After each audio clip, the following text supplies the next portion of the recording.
Hi, Mare. Wala akong kasama ngayong araw. So, wala akong magawa. Siyempre, malamang wala akong magawa. So, hindi pa naman gabi. So, ayun. Nandito na ako sa kwarto. And, wala akong kasama. May pinuntahan kasi sila. Pumunta sila sa simbahan. Kasi nagka-quiz sila. Nagpapa-quiz kasi si pastor eh. Hindi ako pumunta kasi 10 ang pwede lang 10 pataas. Ako 9 pa lang, 9 years old pa lang ako, nagbablog na ako. Ako lang.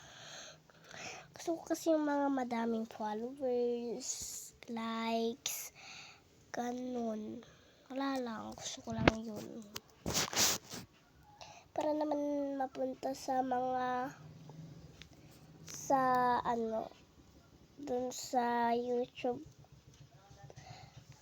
channel ko. So, search nyo na lang doon Shy Advon.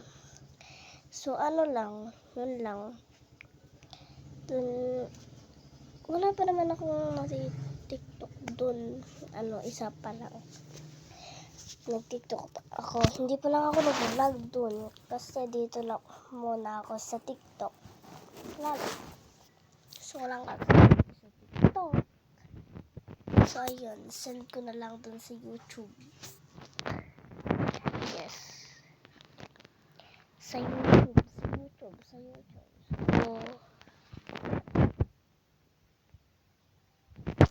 So, wala akong magagawa. Wala naman kaming pasok. Ang boring kasi pag walang pasok, di ba? Tapos, pupunta ako sa school, guys.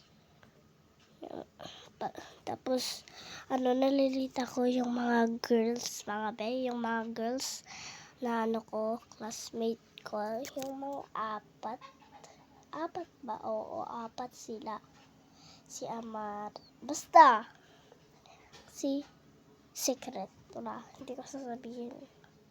Kasi mapanood nila itong account ko. Itong account ko talaga mismo. Basta. Send ko dun sa YouTube. Kasi dun sa school, di ba nanonood sila sa account ko.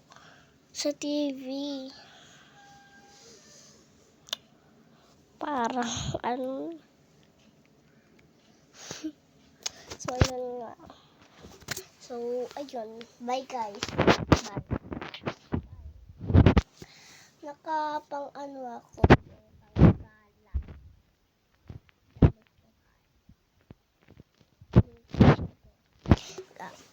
Tingnan nyo naman. Tingnan nyo, miss. Yes. Peace. Naka-folder ako. Yun. So, ayun. Bye, guys.